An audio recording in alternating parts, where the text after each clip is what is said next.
శ్రీ రాకేష్ రెడ్డి గారు. ధన్యవాదాలు అధ్యక్ష. ఆర్మూర్ నియోజకవర్గం అధ్యక్ష, అక్కడ నందిపేట అనే మండలం ఉంది అధ్యక్ష. అక్కడ 1998లో ఇంటికి ₹5 వసూలు చేసుకొని బస్సు డిపోకు 5.5 ఎకరా స్థలం కొనిచ్చినాం అక్క అధ్యక్ష. ఇంటికి ₹5 వేసుకొని 1998 ఆ రోజు గౌరవనీయ మాజీ ముఖ్యమంత్రి అప్పటి రవాణా శాఖ మంత్రి శిలపలకం అక్కడనే ఉన్నది అధ్యక్ష, నందిపేటలో ఉన్నది. కల్వకుంట్ల చంద్రశేఖరరావు రవాణా శాఖ మంత్రులని అప్పుడు అంటే ప్రత్యేకంగా ఎందుకు ఇవ్వాల్సి వస్తుంది అధ్యక్ష, ఉత్తర తెలంగాణ ఎప్పుడు ఈ రకంగానే వెనుకబాటుతనం గురవుతుంది అధ్యక్ష. ఇంటికి ₹5 వేసుకున్నాం అధ్యక్ష, బస్సులు వస్తాయి, బస్సు డిపో వస్తుందని. అది ఈరోజు చివరికి మా పరిస్థితి ఎంత అంటే 2 సంవత్సరాల నుంచి రవాణా శాఖ మంత్రికి ఎన్ని లెటర్లు ఇచ్చాం? ఒక్క నిమిషం అధ్యక్ష. చివరికి ప్రజలు రస్తారోకలు చేసి హైకోర్టుకి వెళ్ళారు అధ్యక్ష. మా పైసలు మాకు ఇప్పియండి, మా భూమి మాకు ఇప్పియండి. మళ్ళీ మీరు ఆర్టీసీ తాకట్టులు పెట్టుకొని డబ్బులు తెచ్చుకొని ఉస్నాబాదు, మంతెన, ములుగు మీరెందుకు కట్టుకుంటారు అధ్యక్ష మా పైసలతో? ఒకటి చెప్పిందేనండి, నేనేమంటున్నాను అధ్యక్ష, మేమేమంటున్నాము, ఇప్పుడు మాజీ శాసనసభ్యుడు సార్ 10 కోట్లు పెండింగ్ ఉంటే నేను వసూలు చేసి ఇచ్చాను అధ్యక్ష. 10 కోట్లు మా ఆర్మూర్కి డబ్బులు తీసుకొస్తే మీరెందుకు ఉండవద్దు అధ్యక్ష? మాకు బస్ డిపోలు వద్దు, బస్సులు వద్దు, బస్ స్టాండ్లు వద్దు, నక్సలితం లేదు, చచ్చిపోయినరు, మళ్ళీ నక్సలితం పంపిస్తారట్ల మీరు. ఇది ఒక అధ్యక్ష. Kudwanpur SC hostel, BC hostel కూలిపోతున్నాయి అధ్యక్ష. ఎంతమందికి అని తిరగాల, ఎవరెవరిని అడగాల? అసలు ఎందుకు అసలు నాకు ఈ శాసనసభలు ఎందుకు వచ్చి నాకు అర్థం కావట్లేదు. 6 నెలలకు 2 లక్షల జీతం తీసుకున్నాడు, 2 గవర్నమెంట్లను పెట్టుకున్నాడు. ఈసారి సెక్రటరియట్ అధ్యక్ష, మీరు దయచేసి మీరు అధ్యక్ష కొత్త ఏదైతే సెక్రటరీ ఉందో అధ్యక్ష, మీరు వీడియో పిచ్చలు 200 సార్లు వెళ్ళాను అధ్యక్ష, ఒక్క మంత్రి ఉన్నాడు. మరి మళ్ళీ ఈ వాస్తు పిచ్చి ఇలా పట్టిందో తెలియదు. అధికారులు ఉండరు, ఎంతమందిని అడగాల, ఏమేం చేయాలా చెప్పండి, మీకు ఏమి ఇయ్యము. మళ్ళీ ఎలక్షన్ వచ్చినప్పుడు ఏదైనా కొద్దిగా ఇస్తాం, తాయిలు గంగలు పోతుంది. మేము 4 దగ్గర బుద్వాన్పూర్లో అధ్యక్ష ఎస్సీ. ఒక్క నిమిషం అన్న, ఇక మాట్లాడిన నాకు దయచేసి, నేను ప్రజల సమస్యల గురించే మాట్లాడుతున్నాను, రాజకీయాలు అస్సలకే మాట్లాడని వేదిక ద్వారా. ప్రజల సమస్యలు కూడా చెప్పకపోతే ఎవరు మాట్లాడతారన్న సామాన్యుడి గురించి అధ్యక్ష. ఆర్మూర్లో జిరాయిద్ నగర్ ముస్లిం పిల్లలు ఉంటారు అధ్యక్ష, మొత్తం కూలిపోయింది, గోడలు కూలిపోయినాయి. జిరాయిద్ నగర్లో ఎంత రిక్వెస్ట్ 2,30,00,000 ఎక్స్ప్రెస్. మరి ముస్లింలని జనజీవన దూరం రాదామా? అట్లాంటి పరిస్థితులను నెట్టి వాళ్ళని ఏ వాదనకు తీసుకువెళ్దాం? మళ్ళీ తీవ్రవాదులు అంటారు, ఉగ్రవాదులు అంటారు, మళ్ళీ ఇట్లా చేస్తారు, రెచ్చగొడతారు, వాళ్ళతో కలిసి ఉండరు, మళ్ళీ మా మీద విషయం చెబుతారు. నేనేమంటా అధ్యక్ష, చిన్న చిన్న సమస్యలు అధ్యక్ష, మేము ఏం అడుగుతలేము. ఆ హాస్టళ్ళు, పిల్లలకు స్కూళ్ళు 2 కుద్వాన్పూర్లో ఆల్రెడీ ఎస్టిమేషన్స్ వచ్చినాయి అధ్యక్ష. BC hostel, SC hostel.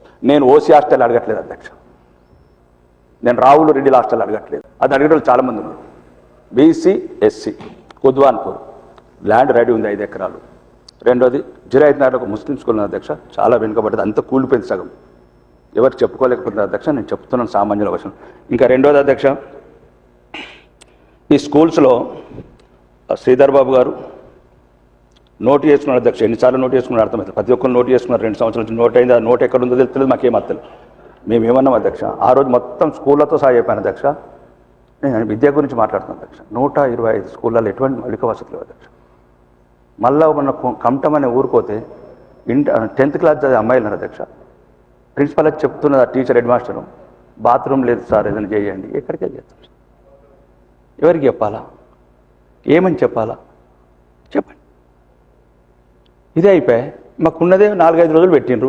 ఇక 2 సార్లు మాట్లాడాలి, మళ్ళీ మీరు దొరకరు లేనారు. అప్పుడేమో నోటు చేసుకున్నాడు, నోటెడ్ అన్నాడు, 20 కోట్లు. మీరు ప్రత్యేక కమిటీని పంపించారు అధ్యక్ష. రాగండి, ఇంటిగ్రేటెడ్ సంగతి తర్వాత చెప్తున్నా, రాగండి అధ్యక్ష. అదొకటి. మౌలిక వసతులు ఇంతకుముందు శ్రీధర్ బాబు గారు అండ్ ఒకసారి కోమటిరెడ్డి వెంకయ్య గారు నోటెడ్ చేస్తున్నారు అధ్యక్ష. 2 సంవత్సరాలు నోటెడ్ ఫైల్ ఎక్కడ ఉన్నదో వెతుకుమనండి అధ్యక్ష, కొద్ది డబ్బులు కేటాయించమనండి. అట్లనే మా దగ్గర ప్రత్యేకంగా అధ్యక్ష ఈ కొన్ని ఇల్లు మొన్న 3,500 ఇచ్చారు అధ్యక్ష. కొద్ది వరకు సరిపోయినాయి అధ్యక్ష. కొన్ని ఊర్లలో ఏంటంటే ఇంతకుముందు ఉన్న టీఆర్ఎస్ ప్రభుత్వం కావచ్చు, టీడీపీ కావచ్చు, కాంగ్రెస్ కావచ్చు, ఇళ్ల స్థలాలు ఇచ్చారు కానీ పట్టాలు ఇవ్వలేదు అధ్యక్ష. మదనపల్లి, గంగడ్డ అన్నాడు కూడా, ఇట్లాంటి విలేజ్లలో, గాదెపల్లి విలేజ్లలో వాళ్ళు ఏమంటున్నారంటే అది పట్టా కన్నా ఇందిరమ్మ స్కీములు అరువులం అవుతామని. కాబట్టి దయచేసి కలెక్టర్ గారికి మీ ద్వారా మంత్రికి ఎప్పుడు ఏంటంటే కలెక్టర్లకు ఆర్డర్స్ ఇచ్చి ఎక్కడైతే 10-15 సంవత్సరాల కింద ప్లాట్లు ఇచ్చి వాళ్ళకి పట్టాలు ఇవ్వలేదో పట్టాలు ఇస్తే వాళ్ళకు కూడా ఒక గూడు వస్తుంది అధ్యక్ష. అందుగురించి అదొకటి మీ ద్వారా తీసుకెళ్తున్నాను.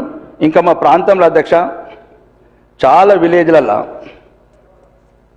ఈ రైతాంగం ఎక్కువ ఆధారపడినది అధ్యక్ష.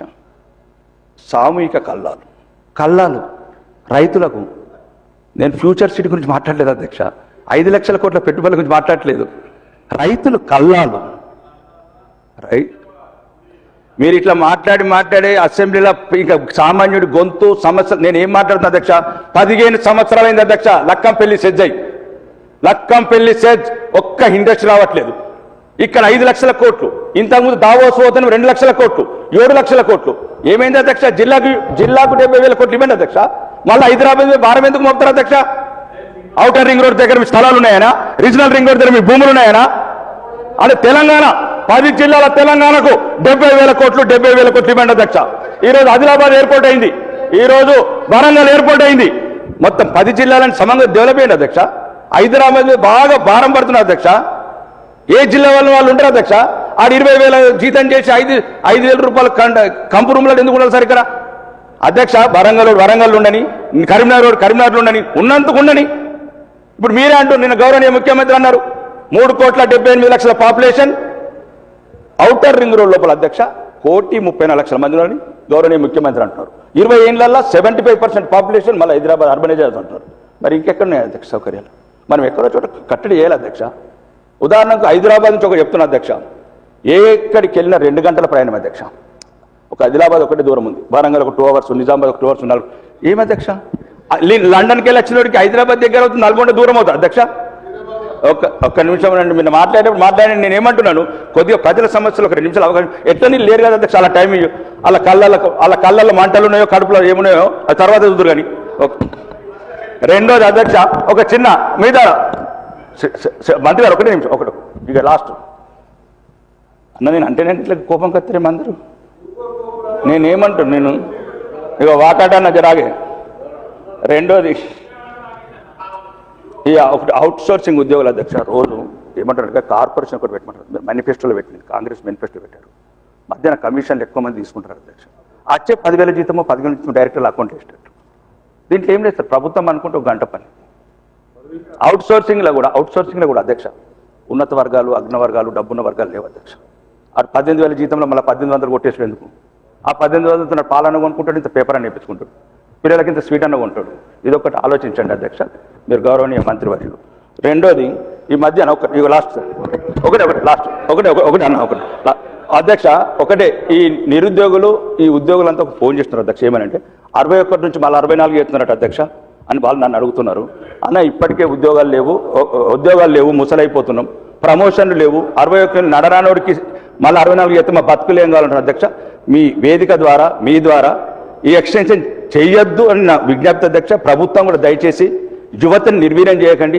మీకు ఏదైనా డబ్బులు లేకపోతే అప్పులు తెచ్చుకుందాం, మత్తు తెచ్చుకుంటున్నాం, అప్పులు అవి కొన్ని తెచ్చుకుందాం. కానీ పిల్లలకు ఉద్యోగాలు రాకుండా, కానీ కొంతమంది ప్రమోషన్లు రాకుండా వాళ్ళ జీవితం అంతా అయిపోయేటట్టున్నది. 65 మళ్ళీ 65 ఏంటంటే మళ్ళీ ప్రమోషన్లు మన్ను అచ్చటోడికి రావు, అట్లా పోతారు. రెండోది యువతకు కొన్ని ఉద్యోగాలు వస్తాయి. కాబట్టి దయచేసి మీ ద్వారా ప్రభుత్వం చెప్పేది ఏంటంటే, ఏదైతే వయసు పెంచకుండా ఇప్పుడున్న వయసు నుంచి పిల్లలకు ఏదైతే మీ జాబ్ క్యాలెండర్ ఇస్తామో జాబ్ క్యాలెండర్ ఇవ్వండి, జాబ్ క్యాలెండర్ ఇచ్చేసి పిల్లలకు ఉద్యోగాలు ఇవ్వండి. రెండోది ఏదైతే చెప్పినా సార్ నోటు చేసుకున్న వాళ్ళు ఎవరైతే నోటు చేసుకున్నారో, నేను మళ్ళీ అందరికి లెటర్లు ఇస్తా అధ్యక్ష. ఇప్పుడు పొన్నం ప్రభాకర్ గారికి ఒక సుమారు 50 సార్లు అడిగిన అధ్యక్ష. ఈ వేదిక మీద చెప్పమన్నాడు, 50 సార్లు అడిగిన. నేను శాసనసభ్యుని అధ్యక్ష. నేను ఒక్క నిమిషం సార్ అధ్యక్ష, ఇలా చెప్తే అర్థమైతే లేదు. శాసనసభ్యుడిగా ఎన్నిసార్లు అమెరికాలో కూడా కలిసినాం, న్యూజెర్సీలో. అని ఇంక మరిగా శాసనసభ్యులకి ఈ రకమైన పరిస్థితి ఉంటే ఇక ప్రజల గురించి మేమంటున్నాం. మరి ప్రత్యక్షం ఎట్లన్నా పాపం అధికార పార్టీలకు మోగబోయారు, వాళ్ళు అడగలేరు. మేమని అడగాలి కదా ప్రజల సమస్యలు. కాబట్టి అధ్యక్ష మీ ద్వారా గౌరవనీయ శ్రీధర్ బాబు గారికి, మంత్రులందరికీ నా యొక్క విన్నపము, నేను చెప్పిన కొద్దిగా ఆలోచించాలి అధ్యక్ష. పేదల పట్ల దయ చూపండి అధ్యక్ష.